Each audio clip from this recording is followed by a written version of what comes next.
பாமகவுடைய எதிர்காலம் காடு வெட்டியார் அவர்கள் கையில தான் இருக்கு. காடு வெட்டியார் அவர்களை முன்னிறுத்தினா பாமகக்கு எதிர்காலம் உண்டு.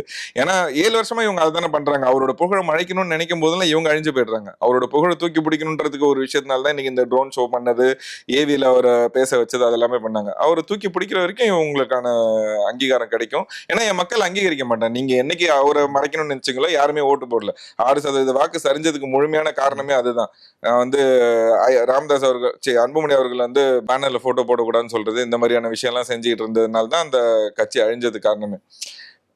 அதனாலதான் நான் சொல்றேன், காடு வெட்டியார் அவர்களை இவங்க தூக்கி பிடிக்க என் மக்களுக்கு அது ஒரு உற்சாகம். அது வந்து ஒரு ட்ரக் மாதிரி. மாவீரன் காடு வெட்டியார் அவர்கள்னு சொன்னா அவங்களுக்கு ஒரு போதைப் பொருள் மாதிரி தான் அது. அவ்வளோ, ஏன்னா இந்த மக்களுக்காகவே தியாகம் பண்ணார். அவரோட உயிர் மூச்சு இருக்க வரைக்கும் இந்த மக்களுக்காக மட்டுமே தான் வாழ்ந்தார். அப்படி இருக்கவர் அவர் ஒரு உண்மையான மனுஷனை நீங்க ஏன் புறக்கி நிக்கணும்னு நினைக்கிறீங்கன்னா உங்களை யாரு ஏத்துப்பாங்க?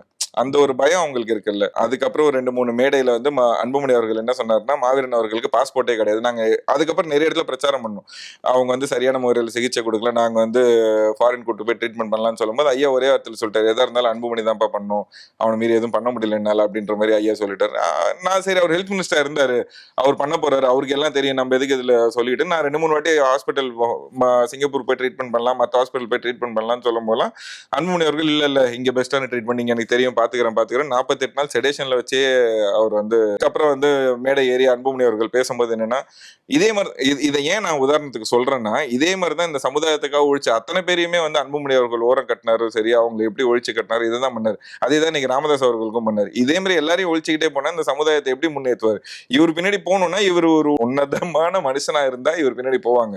இவர் அந்த மேடையில சொல்றது, நான் வந்து எவ்வளவு முயற்சி பண்ணேன், காடு வெட்டியார் அவர்களுக்கு பாஸ்போர்ட் இல்ல, அதனால என்னால வெளிநாடு கூட்டு போக முடியல அப்படின்னு. நான் அது பாஸ்போர்ட் காப்பி எடுத்துட்டு வந்திருக்கேன். இதை வேணா ஜூம் பண்ணி கூட பாருங்க. 8வது இந்த வருஷம் 2025ல 8th மந்த் வரைக்கும் இருக்கு வேலிடிட்டி.